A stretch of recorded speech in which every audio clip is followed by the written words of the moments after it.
So Marinakis has gone on trial for allegedly instigating violence and supporting a criminal organisation. Welcome to your Forest News.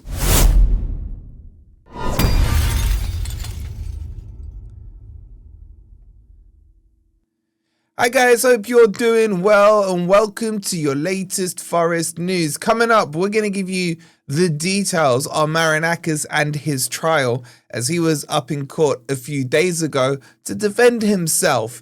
And we can't go into too much detail. Obviously, this is an active court case, so we'll share with you the facts of it so far. So if you're enjoying the content, please don't forget to hit the like button.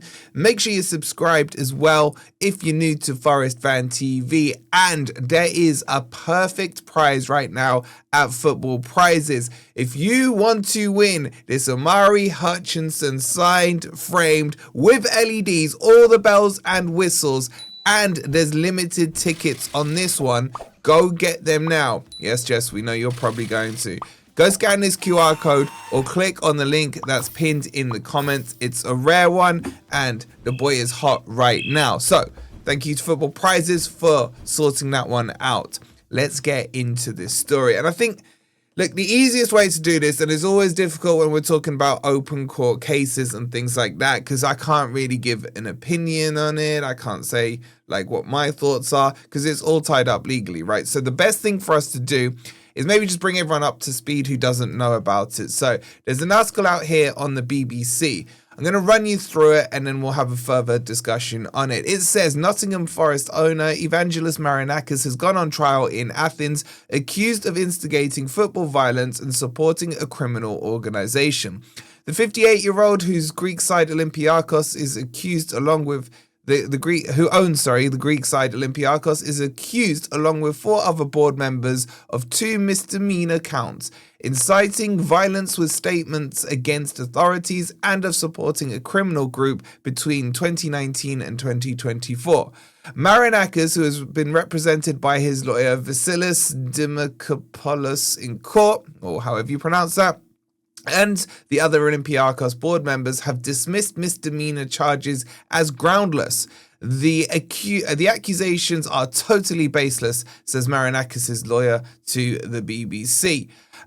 In total, 142 fans face charges of being members of a criminal organisation and causing life-threatening explosions as a sporting event. 7 of them for running the criminal organisation. They all have denied wrongdoing. The charges stem from a fatal injury suffered by 31-year-old riot police officer George Lingridis, that's definitely not how you pronounced it, who was killed outside a women's volleyball match between Olympiacos and Panathinaikos in 2023.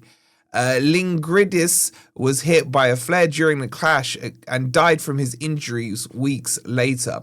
The trial is expected to last several months, with more than 200 people expected to testify in the trial. So what happened on day one? You had the police coming up all masked up and everything like that. It was scheduled for midday. The trial started at 1:30 local time. Because of the large number of people involved, there were more than 140 defendants, which included Marinakis and 4 Olympiacos board members and 220 witnesses.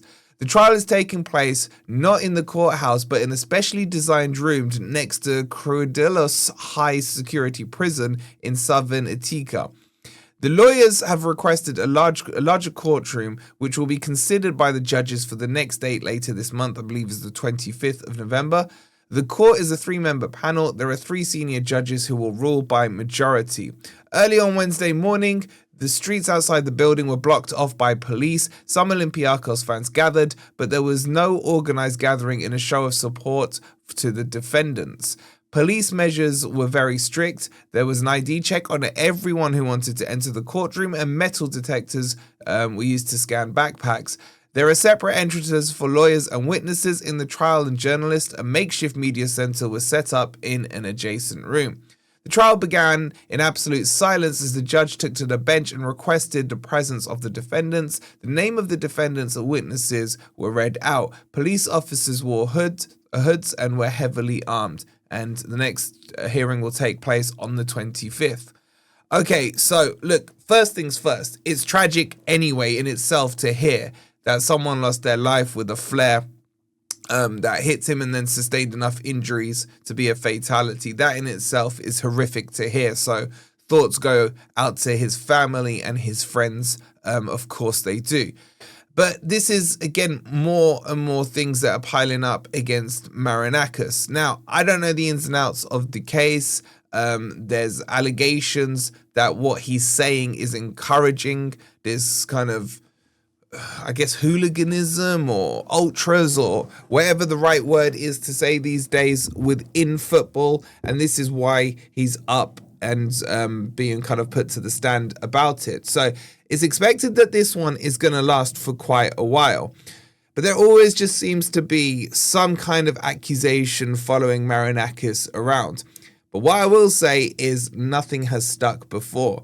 So whether or not it's because he's innocent, whether or not it's good lawyer stuff and what have you, we live in a society where you're innocent until proven guilty. So I don't cast any judgment on it. The only but my only thoughts are obviously with the family of the deceased, because that sounds horrible. But it's another thing where I think, again, in this kind of day and age, we're getting too emotionally attached to things. For these fights to be breaking out between, I know there's beef between Olympiacos and Panathinaikos and everything else, it's heated, I get it, but for it to spill into violence, it is kind of not necessary in this day and age. And I hope that the loss of this life is going to be important enough that people start to get a bit of a reality check on what's important in life and stop overdoing it, in my opinion.